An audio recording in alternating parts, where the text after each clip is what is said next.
Hello student, आपका फिर से स्वागत है गुरु स्टडी पॉइंट पीएसपीडी में। मैं प्रशांत शर्मा आज आपके लिए लेके आया हूँ लेक्चर नंबर 9। तो स्टूडेंट्स, इस लेक्चर में हम सीखेंगे रासायनिक अभिक्रिया को संतुलित करना। इससे पहले जो 8वां लेक्चर था उसमें हमने एक रासायनिक अभिक्रिया जो संतुलित थी उसके बारे में देखा कि हम कैसे पहचानते हैं कि रासायनिक अभिक्रिया संतुलित है या नहीं। तो स्टूडेंट्स, रासायनिक अभिक्रिया संतुलित पहचानने का एक सरल तरीका है कि ये जो एरो है, एरो के दोनों तरफ मतलब अभिकारक और उत्पाद दोनों तरफ ही तत्वों के परमाणुओं की संख्या समान होनी चाहिए। तो स्टूडेंट्स, यहाँ पर देखो, मैंने एक एग्जाम्पल लिया है जो रासायनिक समीकरण है वो संतुलित नहीं है। तो देखिए आपके सामने ये रासायनिक समीकरण है Fe+H2O एरो Fe3O4+H2। तो स्टूडेंट्स देखिए, ये अभिक्रिया संतुलित नहीं है, यह रासायनिक समीकरण संतुलित नहीं है। कैसे, वो हम डायरेक्ट यहाँ भी पहचान सकते हैं कि यहाँ देखो Fe का एक परमाणु है और यहाँ Fe के 3 परमाणु हैं। या फिर एक टेबल बनाकर, जैसा कि मैंने इसमें बनाया है, जैसे कि एक टेबल बनाकर के एक में जिसमें 3 कॉलम होते हैं, तत्व, अभिकारक के परमाणुओं की संख्या और उत्पाद के परमाणुओं की संख्या। अभिकारक होता है लेफ्ट हैंड साइड, ये लेफ्ट हैंड साइड बोलते हैं इसे LHS, और ये होती है राइट हैंड साइड जिसे हम बोलते हैं RHS। तो स्टूडेंट्स, हम यहाँ पर अभिकारकों के परमाणुओं की संख्या तो स्टूडेंट्स यहाँ पर देखिए, ये जो रिएक्शन है, रासायनिक समीकरण है, तो इसमें हम कैसे पता करेंगे ये संतुलित है या नहीं। तो इसमें हमने 3 कॉलम बना लिए। एक में है तत्व, अभिकारकों के परमाणु संख्या, उत्पाद के परमाणु संख्या। तो स्टूडेंट, जो पहला तत्व है हमारा Fe, तो अभिकारक में Fe के कितने परमाणु हैं? एक अकेला है तो 1। उत्पाद के परमाणुओं की संख्या, तो उत्पाद में Fe के कितने परमाणु हैं? 3, तो यहाँ पर 3। इसी प्रकार हाइड्रोजन, दूसरा है तत्व हाइड्रोजन, इसके कितने परमाणु हैं? यहाँ पर 2। इसी प्रकार इधर कितने परमाणु हैं? उत्पाद की तरफ 2 परमाणु। नेक्स्ट जो हमारा तत्व है ऑक्सीजन, अभिकारक की तरफ कितने परमाणु हैं? 1, और इधर कितने परमाणु हैं? 4। इसका मतलब ये नहीं होता कि प्लस से अलग कंपाउंड में हम केवल काउंट करें। एरो से इधर कितने भी प्लस लगे हुए हैं, कितने भी कंपाउंड जुड़े हुए हैं, सबका कैलकुलेट करते हैं। तो स्टूडेंट्स देखिए, यहाँ 1 है, यहाँ 3 है उत्पाद है, तो सीधी सी बात है कि अभिक्रिया हमारी संतुलित नहीं है। यह अभिक्रिया संतुलित नहीं है, तो अब हम इसे संतुलित करेंगे। तो स्टूडेंट्स, हम अभिक्रिया कैसे संतुलित करते हैं? तो पहला स्टेप है, सबसे पहले हमें अधिक परमाणु वाला यौगिक संतुलित करना चाहिए, चाहे वो अभिकारक हो या उत्पाद। तो देखिए स्टूडेंट, यहाँ सबसे इस रिएक्शन में सबसे अधिक परमाणु वाला यौगिक कौन सा है? ये Fe3O4, क्योंकि Fe के 3 परमाणु हैं, O के 4, तो सबसे ज़्यादा परमाणु इसी कंपाउंड में है। तो सीधी सी बात है, इससे ये फ़र्क नहीं पड़ता चाहे वो उत्पाद हो, अभिकारक, कोई सा भी हो, लेकिन सबसे पहले उसी को संतुलित करेंगे जिसमें हमारे अधिक से अधिक परमाणु होते हैं। दूसरी चीज़ कि जो कंपाउंड होता है, यौगिक बोलते हैं जो कई तत्वों से मिलकर बना होता है, उस यौगिक में, अब यहाँ पर ये पूरा यौगिक, इसमें ये देखेंगे कि किस तत्व के सबसे अधिक परमाणु हैं। तो यहाँ पर हमें दिख रहा है कि ऑक्सीजन के सबसे अधिक परमाणु हैं 4। तो सबसे पहले हम ये ध्यान रखिए कि सबसे पहले उस यौगिक को संतुलित करते हैं जो क्या हो, अधिक परमाणु वाला हो। उस यौगिक में हम ये देखेंगे कि किस तत्व का परमाणुओं की संख्या सबसे अधिक है। तो यहाँ पर ये सबसे अधिक परमाणु वाला यौगिक है और इसमें Fe के 3 हैं, ऑक्सीजन के 4 हैं। तो सीधी सी बात है कि ऑक्सीजन के सबसे अधिक परमाणु हैं, तो ऑक्सीजन के यहाँ पर 4 परमाणु हैं। तो सबसे पहले हम क्या करेंगे, यहाँ पर मैंने लिखा है कि सर्वप्रथम अधिक परमाणु वाले यौगिक को संतुलित करते हैं, चाहे वह अभिकारक हो या उत्पाद। इस यौगिक में सबसे पहले अधिक परमाणु वाले तत्व का चयन करते हैं। तो सबसे अधिक परमाणु किसके थे? ऑक्सीजन के 4 थे। तो सबसे पहले हम ऑक्सीजन तत्व के परमाणु संतुलित करेंगे। तो कोई से भी तत्व के हम परमाणु संतुलित करें तो सबके लिए एक टेबल बनाते हैं इसी प्रकार। इस टेबल में 3 कॉलम होते हैं, ऑक्सीजन के परमाणु, अभिकारकों में मतलब कितने हैं, उत्पाद में कितने हैं। और जो ऑक्सीजन के परमाणु वाला जो कॉलम होता है उसमें 2 हेडिंग होती हैं, प्रारंभ में कितने थे और संतुलित करने के लिए हमें कितने की आवश्यकता है या कैसे संतुलित करेंगे। तो स्टूडेंट्स, हमें सबसे पहले ये देखिए, ऊपर जो रिएक्शन है इसमें देखिए कि Fe3O4 है। तो सबसे पहले यहाँ पर हमने टेबल बना ली है नीचे। तो प्रारंभ में ऑक्सीजन के कितने थे, ऑक्सीजन के कितने परमाणु थे प्रारंभ में, अभिकारकों में कितने थे, उत्पाद में कितने थे, अलग अलग। तो स्टूडेंट्स, हम यहाँ पर देख सकते हैं कि प्रारंभ में ऑक्सीजन के अभिकारकों में 1 परमाणु था और उत्पाद में कितने परमाणु थे? 4। यहाँ पर दिख रहा है साफ हमें, ऊपर Fe का 1 है, और ऑक्सीजन का 1 है और O के 4। हम ऑक्सीजन को ले रहे हैं ना, तो ऑक्सीजन का 1 परमाणु है और यहाँ पर अविकारक में, और उत्पाद में कितने हैं 4। तो यहाँ पर हम लिखेंगे ये जो हमने बनाई है यहाँ पर ऑक्सीजन के परमाणु अविकारकों में प्रारंभ में, सबसे पहले हम प्रारंभ की बात कर रहे हैं। तो ऑक्सीजन का 1 परमाणु था अविकारक में और 4 परमाणु थे उत्पाद में। अब हम ये जो हमने परमाणु लिखे हैं इसके बराबर में कोष्टक में उस यौगिक को लिखते हैं जिसमें ये उपस्थित है ऑक्सीजन। कोष्टक बना लेते हैं। तो सीधी सी बात है, अविकारक में ऑक्सीजन किस यौगिक में उपस्थित है, H2O में, तो H2O को यहाँ पर लिख लीजिए। उत्पाद में किसमें ऑक्सीजन उपस्थित है, Fe3O4 में, तो उस पूरे कंपाउंड को लिख लेते हैं।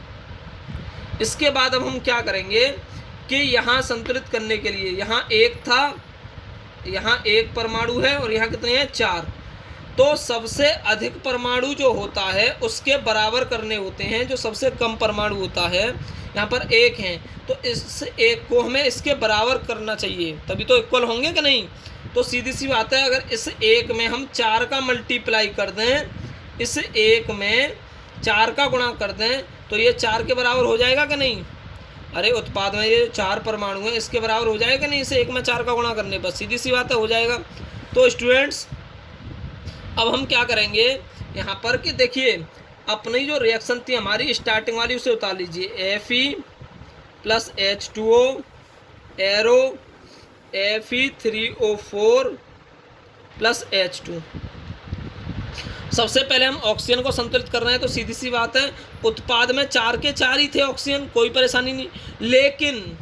लेकिन अविकारक में 1 था, तो हमने 4 का मल्टीप्लाई किया, तो इस 4 का जो मल्टीप्लाई किया वो इस पूरे कंपाउंड में किया। किसमें, इस पूरे कंपाउंड में। तो ये जो 4 है, इस 4 का गुणक ये आगे लगेगा। तो स्टूडेंट यहाँ पर एक बात ध्यान रखना कि ऐसा मत करना कि आप यहाँ पर केवल ऑक्सीजन में 4 का मल्टीप्लाई कर दो, नहीं। ऑक्सीजन जो तत्व पूरे यौगिक में होता है उस पूरे यौगिक में मल्टीप्लाई करते हैं। तो इस 4 में हमने इस H2O में था ना ऑक्सीजन 1, तो इस 4 का मल्टीप्लाई करने पर संतुलित हुए हैं, तो इस 4 का मल्टीप्लाई पूरे में करेंगे। ओके स्टूडेंट, तो यहाँ पर देखिए 4O। इसी प्रकार अब हम इसी प्रकार जैसे यहाँ पर हमने 4 का मल्टीप्लाई किया पूरे कंपाउंड में करते हैं, न कि केवल O में। तो स्टूडेंट्स अब हम हाइड्रोजन को संतुलित करेंगे इसी प्रकार।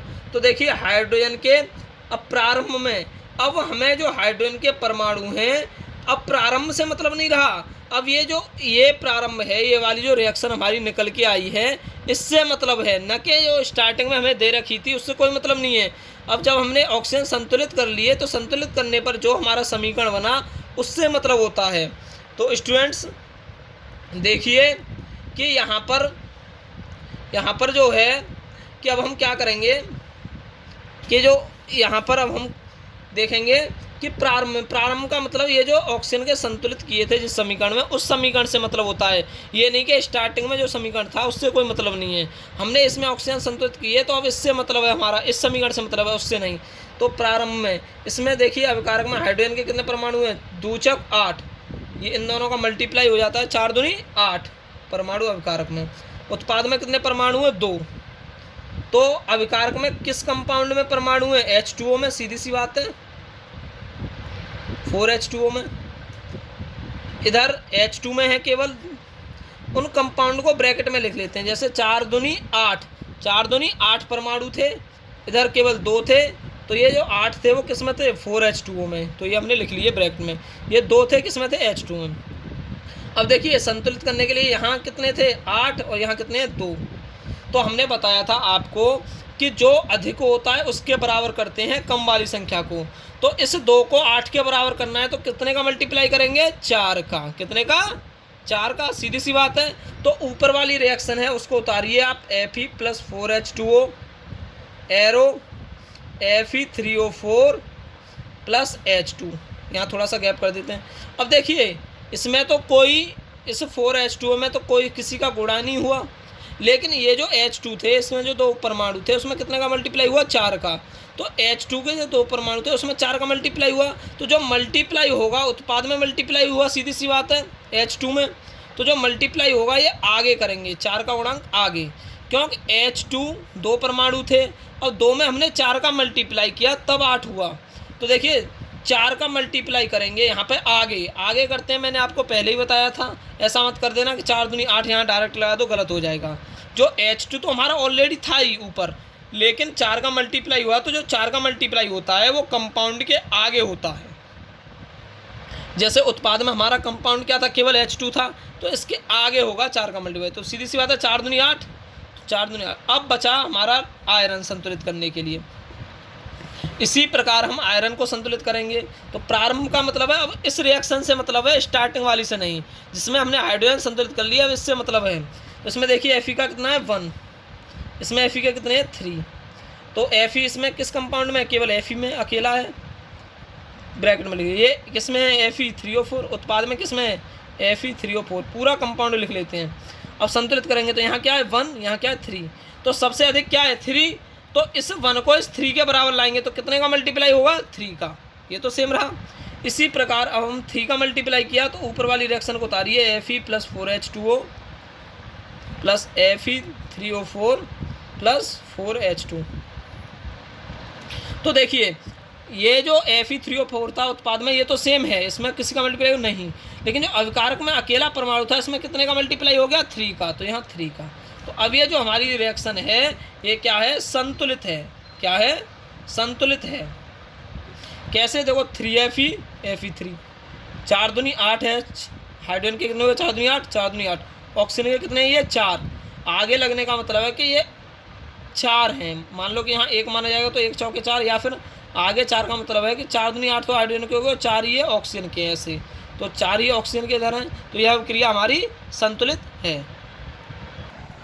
तो स्टूडेंट ये तो हमने आपको जो लॉन्ग मेथड था वो बताया आपको, जो आपके सिलेबस में है। तो स्टूडेंट मैं आपको डायरेक्ट भी बताता हूँ, सेकंड मेथड बताता हूँ कि हम इसे कैसे संतुलित करेंगे। तो स्टूडेंट्स यहाँ पर मैं आपको सेकंड मेथड बताता हूँ कि हम इस अभिक्रिया को कैसे संतुलित कर दें।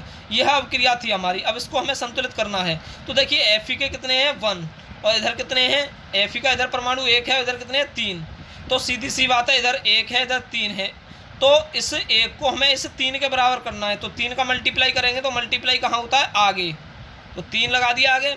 अब हम हाइड्रोजन को देखिए, ऑक्सीजन को देख लीजिए, क्यों इस कंपाउंड को पूरा कंप्लीट कीजिए, क्यों Fe इधर का इधर कंप्लीट हो गया, लेकिन ऑक्सीजन थोड़ी कंप्लीट हुआ। तो ऑक्सीजन के कितने हैं यहाँ पर 4, और यहाँ ऑक्सीजन कितना है 1, तो 4 का मल्टीप्लाई करेंगे इस पूरे में तो कहाँ होता है मल्टीप्लाई, आगे, बताया था ना। अब इसी प्रकार ऑक्सीजन के तो 4 हो गए, यहाँ पर इधर भी 4 हैं, लेकिन हाइड्रोजन के इधर कितने हो गए, 4 दूनी 8, कितने हो गए 8 परमाणु, लेकिन यहाँ कितने परमाणु हैं 2। तो यहाँ क्या संख्या लिखें जिससे कि 8 हो जाए, क्यों इसमें और इसका मल्टीप्लाई होता है, मैंने आपको बताया था। अगर हम यहाँ 4 लिखते हैं तो 4 दूनी 8 हाइड्रोजन के हो गए। तो इस प्रकार भी यह क्रिया हम संतुलित कर सकते हैं। तो स्टूडेंट आज के लिए इतना ही, नेक्स्ट वीडियो में आपको बताऊँगा। Thank you very much.